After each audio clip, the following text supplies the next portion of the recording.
பலாயத்வம் வேகாத் கொச்சன கதகாஹ காரணதலே நிலீனா பூயஸ்த பிரதிகதகமத்தே பமிருகராட் ஜயீநாநாதந்திர பிரவச்சனச்சனைஹ பிரௌಢவச்சனைஹ சமேத சிஷ்யௌகைஹ அடதி வசுதாம் கூர நிருபதிஹ. ஏ மக்களே, குறிப்பாக குதிருஷ்டிகளாக வேதத்தினுடையதான உண்மை பொருளை அறியாமல் அந்த வேதத்தினுடைய அர்த்த விசேஷங்களை தெரிந்து கொள்ளாமல் எதிர்வாரம் செய்து வெறும் ஆர்ப்பாட்டத்துடன் தங்களுடையதான மனம் போனபடி தங்களுடைய சம்பிரதாயத்தை கற்பிக்க கூடியதான மிதம்பச்சர்களே, அறிவிலிகளே, ஓடிவிடுங்கள், இங்கே நிற்காதீர்கள், இந்த இடத்தில் நிற்காதீர்கள். ஏனென்றால் பிரதிவாதிகளாகிறதான பெரும் யானைகளை எல்லாம் கொன்று அவர்கள் மத்தகத்தில் உள்ளதான மாம்சத்தை புசிக்கக்கூடிய சிம்மத்தை போன்ற பராக்கிரமம் வாய்ந்தவனான எம் கூரத்தாழ்வான் இங்கே சபை நடுவே பிரவேசித்து விட்டார். எம் கூரத்தாழ்வான் இந்த சபைக்குள்ளே நுழைந்து விட்டால் இனி உங்களுக்கு வாழ்ச்சி இல்லை, வீழ்ச்சிதான். பலாயத்வம் வேகாத் கொச்சன கசகாஹ காரணதலே. எப்படி சிம்மத்தினுடையதான கர்ஜனை கேட்ட மாத்திரத்தில் ஏனைய மிருகங்கள் எல்லாம் 4 கால் பாய்ச்சலில் எங்கோ சென்று ஒளிந்து கொள்ளுமோ அதுபோன்று நீங்கள் சென்று ஒளிந்து விடுங்கள், இங்கே நிற்காதீர்கள். நிலீனா பூயாஸ்த பிரதிகதகமத்தே பமிருகராட். சிம்மத்திற்கு மிகவும் பிடித்ததான மாமிசம் எது என்றால் அந்த யானையினுடைய மத்தகத்தை பிளந்து அதில் இருக்கக்கூடிய மாமிசத்தை சிம்மமானது சுவைத்து சந்தோஷிக்குமாம். அதுபோன்று தான் வாத கதலிகள் மைத்தபிரானாக அந்த வாதிகளாகிறதான யானைகள் அவர்களை எல்லாம் வென்று அவர்கள் கொழுப்பை தான் உண்டு. அதாவது என்ன அர்த்தம்? அந்த கொழுப்பை அடக்கியவராக சுவாமி கூரத்தாழ்வான் இங்கே விளங்குகிறார். ஜயீநாநாதந்திர பிரவச்சன சனைஹி பிரௌಢவச்சனைஹி. நீங்கள் ஏதாவது உங்களுடைய சித்தாந்தத்தை ஸ்தாபிப்பதற்காக பேச ஆரம்பித்தீர்களானால் நீங்கள் கொடுக்கக்கூடிய ஒரு பிரமாணத்திற்கு 1000 பிரமாணங்களை எடுத்துச் சொல்லக்கூடியதான வைபவாதிசயத்தை பெற்றவர் மொழியை கடக்கும் பெரும்புகழாம் எம் கூரத்தாழ்வான். அந்த வார்த்தா விசேஷங்கள் ஆத்மைக்கியம் தேவதைக்கியம் திரிகசமதிகதா துல்யதைக்கியம் திரயாணாம் அந்யத்தைஸ்வரிய வித்யாதி அனுபவமனிதீஹி ஆத்ரியந்தேன சந்தஹ த்ரையந்தை ரேககண்டை ஸ்ததனுகுணமனவ்யாச முக்தியோக்திபிஷ்ட ஸ்ரீமான் நாராயணோரப்பதிரகிரதனுஹு முக்திரஹா முக்தபோக்யஹா என்பார் சுவாமி ஸ்ரீ வேதாந்த தேசிகன். பரதேவதா பாரமார்த்தியாதிகரம். பரதேவதா பாரமார்த்தியாதிகாரம் என்றால் எந்த ஒருவன் யதோவா இமானி பூதானி ஜாயந்தே என ஜாதானி ஜீவந்தி என்பதாக எவனிடமிருந்து இந்த உலகமானது உண்டாயிட்டோ, எவனிடத்தில் இந்த உலகமானது நிலை பெற்றிருக்கிறதோ, மறுபடியும் எவனிடத்தில் இந்த உலகமானது சென்று அந்தர்பாவம் ஆகிறதோ அத்தகையதான பரம்பொருடைய வைபவாதிசயங்களை குறித்து பேச வேண்டும். அந்த பரம்பொருளுடைய சொரூப ரூப குணவிஹோஷரியங்களை எல்லாம் ஸ்தாபனம் செய்ய வேண்டும். யாரவன்? மேவித்தொழும் பிரமன் இந்திரன் ஆதிக்கெல்லாம் நாபிக்கா கமல முதற்கிழங்கு பிண்டியார் மனை திருடந்துண்ணும் முண்டியான் சாபம் தீர்த்த ஊர். ஏ பாவம் பரமே ஈ பாவம் இந்திரலா அளிப்பார் யார் மா பாவம் விட அறற்கு பிச்சைவை கோபால கோளரி ஏறன்றியே என்பதாக கையில் பிடித்திருந்ததான அந்த கபாலம் கீழே விடும் அளவிற்கு யாருடையதான பிரம்மஹத்தி தோஷமானது அப்படியே இருந்ததோ அந்த பிரம்மஹத்தி தோஷத்தை எவனொருவன் நீக்கினானோ அப்பேற்பட்டதான பரம்பொருள் திரையந்தைஹி ஏககண்டைஹி வேதங்களிலாலையும் வேதாந்தங்களிலாலையும் இதிகாசங்களிலாலையும் புராணங்களிலாலையும் அதற்கு அனுகுணமாய் விளங்கக்கூடியதான அந்த உபபிரமண ஸ்மிருதி வாக்கியங்கள் எல்லாவற்றினாலையும் ஒரே தொழில் சொல்லக்கூடியதான விசேஷம் என்ன? ஸ்ரீமான் நாராயணஹா நஃபதிரகிலதனுஹு முக்திரஹா முக்தபோக்யஹா. ஆகையால் தான் அந்த வாதிகளாகிறதான யானைகள் கூரத்தாழ்வான் வருகிறார் என்றால் அவருடைய சப்தம் கேட்ட மாத்திரத்தில் அனைத்தும் வெருண்டு ஓடுகின்றன. சமேத சிஷ்யோகைஹி அடதி வசுதா வசுதாம் கூர நிருபதிஹி. சிஷ்யோகைஹி சமேதா, சிஷ்ய கூட்டங்களுடன் சேர்ந்தவரான அந்த கூரத்தாழ்வான் அடதி வசுதாம், இந்த வசுதாம் எனப்படக்கூடியதான பூமியில் கம்பீரமாக சஞ்சாரம் செய்து கொண்டிருக்கிறார். ராமானுஜ சித்தாந்த நிர்தான சார்வபௌமராக. சிவாத் பரதரம் நாஸ்தி என்பதான ஒரு வார்த்தை, அந்த வார்த்தைக்கு கையெழுத்திட்டு தர வேண்டும் ராமானுஷர்.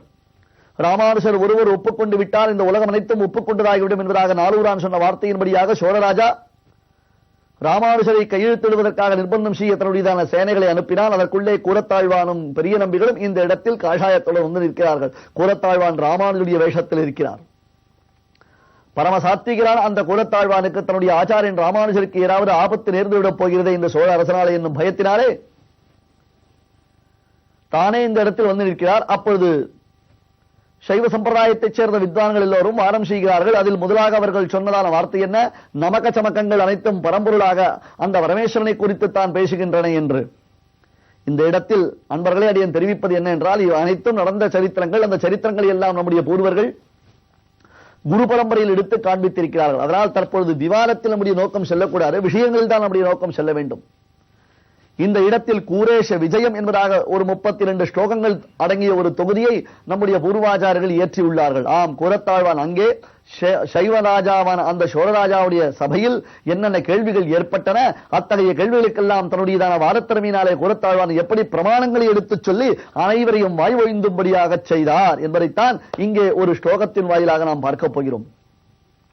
நமகம் சமகம் என்பதாக முதலானவைகள் ருத்ரம் சமகம் என்பதாக சொல்லப்படுகின்றன. அவர்கள் அனைத்தும் பரமேஸ்வரனுக்கு முக்கியத்துவத்தை காண்பிக்கின்றன சொல்ல, அதற்கு ஆழ்வானுடைய அற்புதமான ஒரு பதில் மறுப்பு.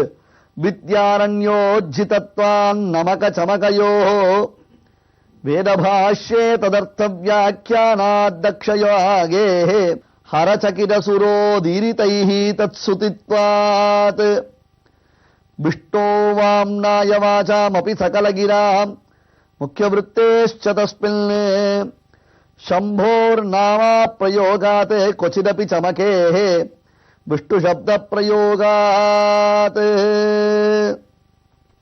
வேத பாஷ்யங்கள் மிகவும் புராதனமான பாஷ்யங்கள் அநேகம் உண்டு. வேதத்திற்கென்று நம்முடைய பெரியோர்கள் வித்யாரண்யர், சாயனர் முதலான பெரியோர்கள் வியாக்கியானம் எழுதியிருக்கிறார்கள். அப்படி புராதனமான வியாக்கியானத்தில் கூட வேதபாகங்கள் அனைத்திற்கும் வியாக்கியானம் செய்யப்பட்டதான அந்த இடத்தில் கூட வித்யாரண்யர் இங்கே நமகம் சமகம் முதலான வேதபாகங்களுக்கு வியாக்கியானம் எழுதியதாக தெரியவில்லை. மேலும் தக்ஷயாகத்தில் பரமேஸ்வரனுக்கு அதிகமானது ஒரு கோபம் உண்டாயிற்று. ஏனென்றால் சதி சதி யோக விசிட்ட தேகாத் என்பதாக அந்த தக்ஷனுடைய பெண்ணான பரமேஸ்வரனுடைய மனைவியானவள் தாக்ஷாயினியானவள் தன்னுடைய கணவனுக்கு ஏற்பட்டதான அவமானத்தை தாங்க முடியாமல் தக்ஷனுடைய யாகத்தில் யோகத்தினால் தன்னுடைய தேகத்தை தியாகம் செய்தாள். அந்த காலவிசேஷத்தில் பரமேஸ்வரனுக்கு ஏற்பட்டதான பயங்கரமான கோபத்தினாலே தக்ஷனுடைய யாகத்தை பரமேஸ்வரன் முழுவதுமாக அழித்தான். அழித்த சமயத்தில் தேவர்கள் பரமேஸ்வரனை சாந்தனம் செய்வதற்காக, அதாவது அவரை குளிர்வூட்டுவதற்காக, அவருக்கு மனசில் ஒரு சந்தோஷம் ஏற்படுவதற்காக, கோபக்கணலானது சமிப்பதற்காக தேவர்கள் ஒரு ஸ்தோத்திரத்தை செய்தார்கள். அந்த ஸ்தோத்திரபாகத்திற்கு தான் நமகம் சமகம் என்பதாக பெயர். அப்பொழுது ஒரு பலனை உத்தேசித்து ஒருவருடையதான கோபத்தில், அந்த கோபத்தில் இருந்து அவரை விடுவிப்பதற்காக, அவர் சாந்தமூர்த்தியாக ஆகி மற்றவர்களை அனுகிரகம் செய்வதற்காக ஒருவரை ஸ்தோத்திரம் செய்யும் பொழுது அவரை இந்திரன் சந்திரன் உன்னை விட மேலானவன் இல்லை என்பதெல்லாம் சொல்லுவது அர்த்தவாதம். அர்த்தவாதம் என்றால் அதிசயோக்தி, அதிசயோக்தி என்றால் எக்ஸாஜரேஷன்.